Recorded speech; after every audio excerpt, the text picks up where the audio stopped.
सबसे पहले आप सभी को मेरा प्यार भरा नमस्कार। आपका स्वागत है इस खूबसूरत पार्क से। आगे की वीडियो देखने के लिए इस ब्लॉग में बने रहें।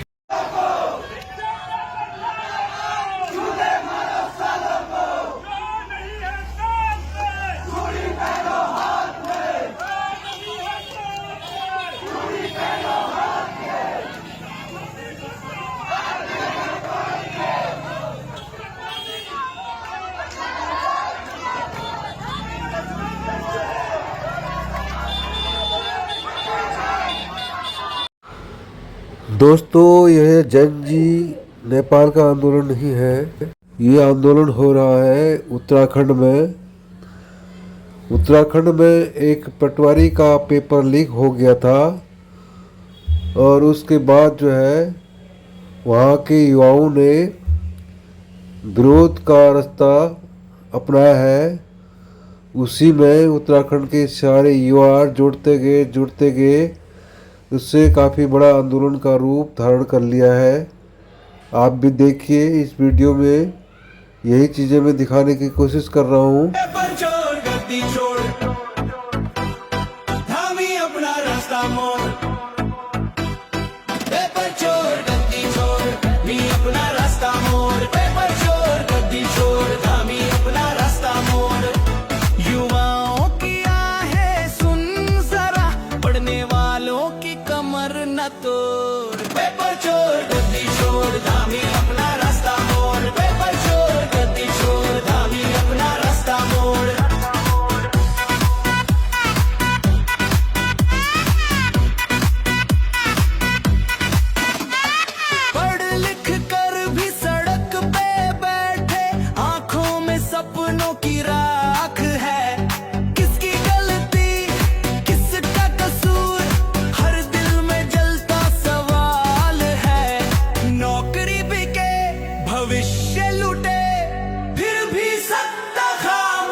घोषित करो, संयुक्त परीक्षा परिणाम घोषित करो,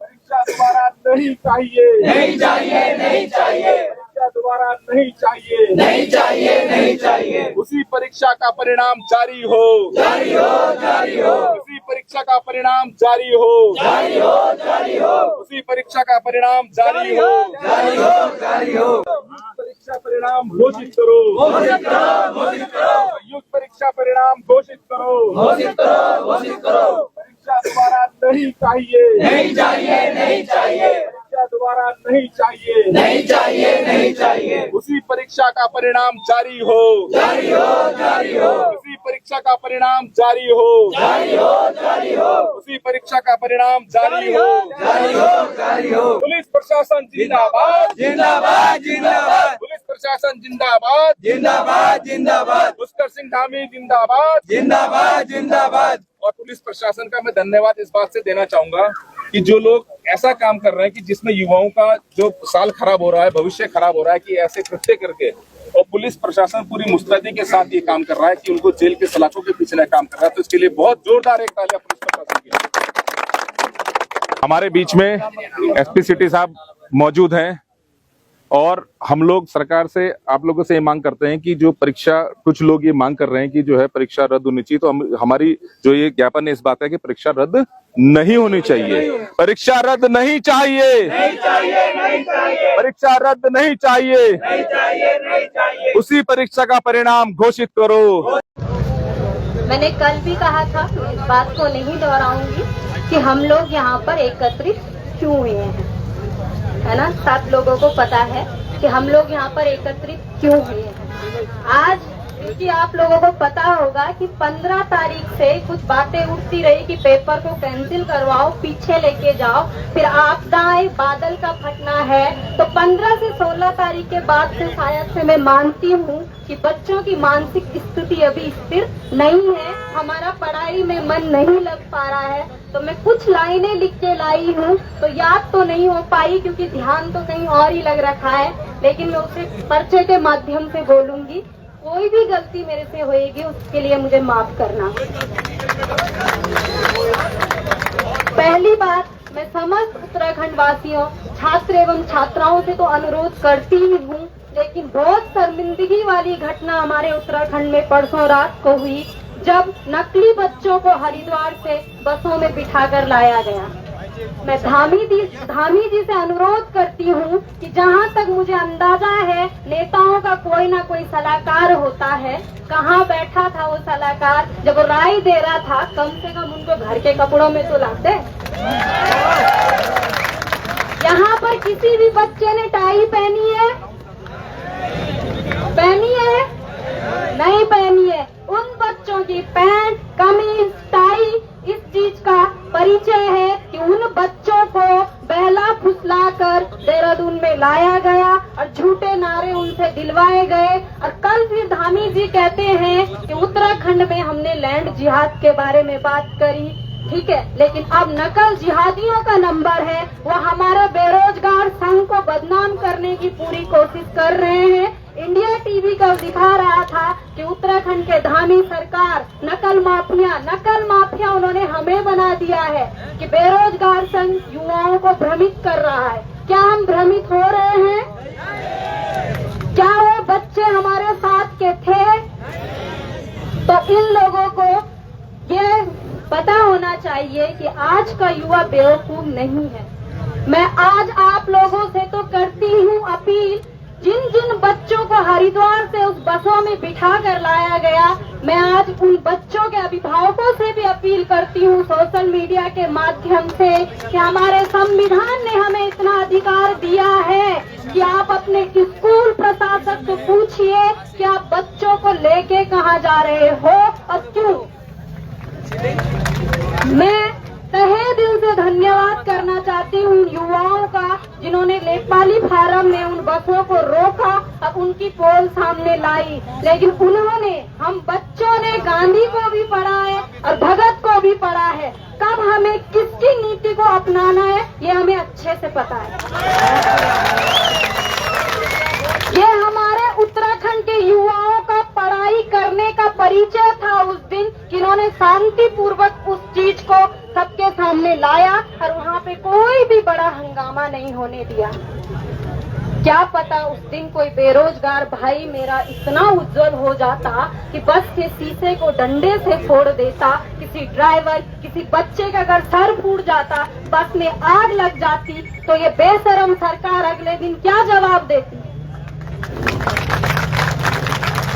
शायद से 1994 रामपुर तिराया कांड दोहराया जाता, लेकिन उस समय तो किस पर हुआ था अत्याचार? हमारे आंदोलनकारियों पे किसने अत्याचार किया था? उत्तर प्रदेश मुलायम सरकार की सरकार ने। लेकिन यहाँ पर एक झूठे युवाओं को एकत्रित करके हमारे खिलाफ भड़काने के लिए जब उन बच्चों की जान पर आ पड़ी, उन्होंने उगला, क्या उगला? हमें बहला फुसला के लाया गया कि क्या होगा, देहरादून में मैराथन है, मैराथन, पुष्कर सिंह धामी तुम्हें सम्मानित करेंगे, ये कह के उन बच्चों को लाया गया था। और यहाँ झूठे नारे लगवाए गए कि पेपर तो बहुत अच्छे तरीके से हुआ है, रिजल्ट जारी करें। मैं तो ये कहती हूँ कि अगर वो बच्चे सिखाए हुए नहीं थे तो पहले उत्तराखंड में आंसर की आती है या रिजल्ट आता है? तो उन्हें डिमांड किसकी करनी चाहिए थी? पहले उन्होंने डायरेक्ट किस चीज की डिमांड करी वहाँ पे? इसलिए मैं कुछ पंक्तियों के माध्यम से आज अपनी सरकार को जगाना चाहती हूँ। हमारी इस चुप्पी को हमारी मासूमियत न समझ बैठना, हमारी इस चुप्पी को हमारी मासूमियत न समझ बैठना। ऐसे हालात पैदा कर देंगे कि मजबूर हो जाएगा कुर्सियों से उतरना। समझ रहे होंगे आप लोग कि मैं क्या कहना चाह रही हूँ। मैं स्पष्ट शब्दों में नहीं कहूंगी।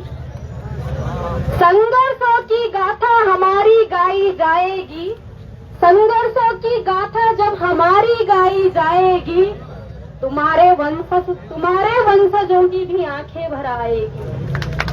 इतिहास कोई न कोई हमारा सहपाठी जरूर लिख रहा होगा, क्योंकि अभी से पहले जो घटित हुआ वो किसमें दर्ज हो गया? इतिहास में कोई न कोई लिख रहा है कि समस्त उत्तराखंड का बेरोजगार संघ के साथ जुड़ा हुआ युवा धूप में तप रहा था और इन बेशरमों को शर्म नहीं आ रही थी। तो इनका कोई न कोई वंशज आगे होगा।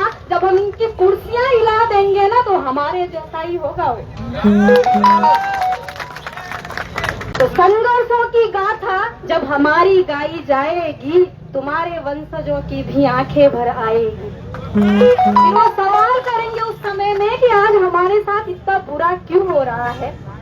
फिर वो बोलेंगे, गुनाह क्या किया था इन युवाओं ने, गुनाह क्या किया था इन युवाओं ने, जो भ्रष्टाचार की लाठी मारी तुमने इनकी बाहों में।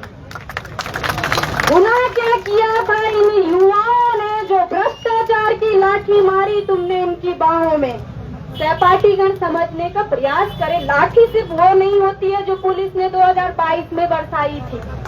क्या ये लाठियां नहीं है हमारे सीने पे?